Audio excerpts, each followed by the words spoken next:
lorsque une personne naît, vous méritez vos parents.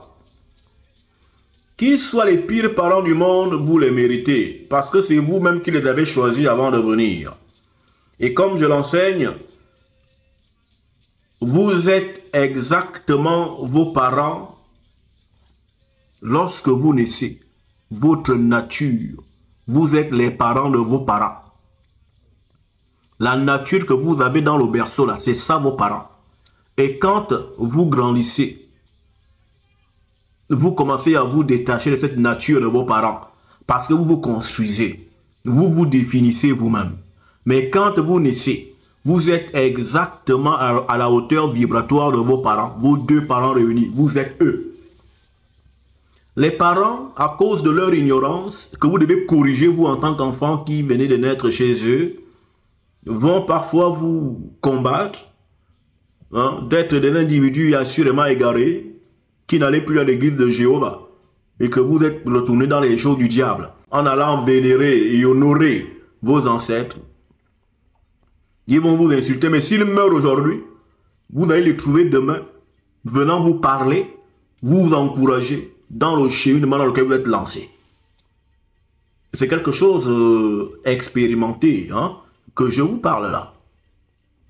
Donc, si les parents vous découragent aujourd'hui, par rapport à la marche du retour vers vous-même que vous avez entamé, respectez-les, mais ne les écoutez pas lorsqu'il s'agit de votre vie, votre destin, ce que vous devez être.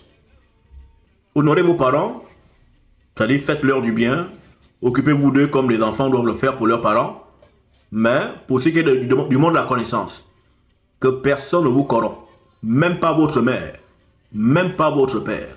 Refusez ça. Personnellement, moi je suis Nganga Misako.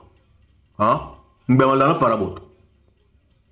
ma mère regardait quoi, non, toi aussi, tu étais pasteur, mais c'est quoi ça fait Banganga? Laisse-nous ça, repars à l'église. Je dis à ma mère, laisse-moi les affaires de l'église là. C'est moi l'église. Et moi je vais t'enseigner. Et finalement, ma mère, à la fin des fins, c'est moi qui l'enseigne. Je dis, voici le chemin, c'est ici qu'on va. Voilà. Donc, à première vue, les gens ne verront pas de quoi il s'agit. Il n'y a que le visionnaire qui voit là où il part. Les suiveurs même ne voient même pas.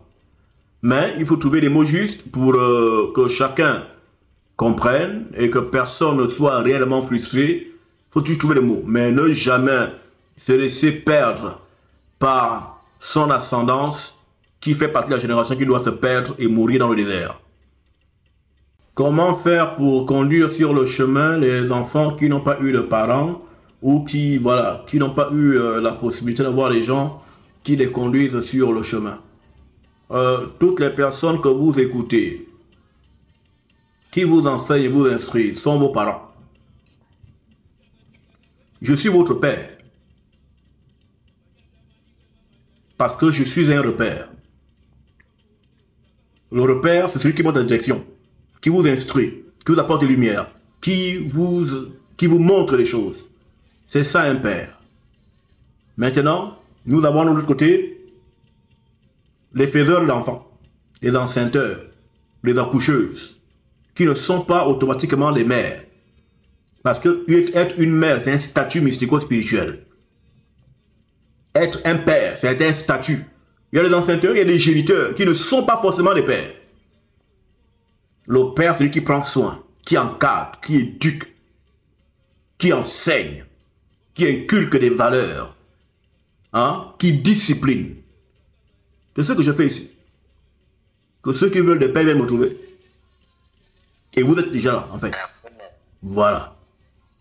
Nous y sommes même déjà. Tout à fait. Voilà. Nous avons entendu cette voix qui a résonné au-dedans de nous. Je ne peux pas savoir vous dire comment est-ce que je fais pour retourner. Mais je crois que c'est parce que l'esprit a entendu l'appel. Absolument.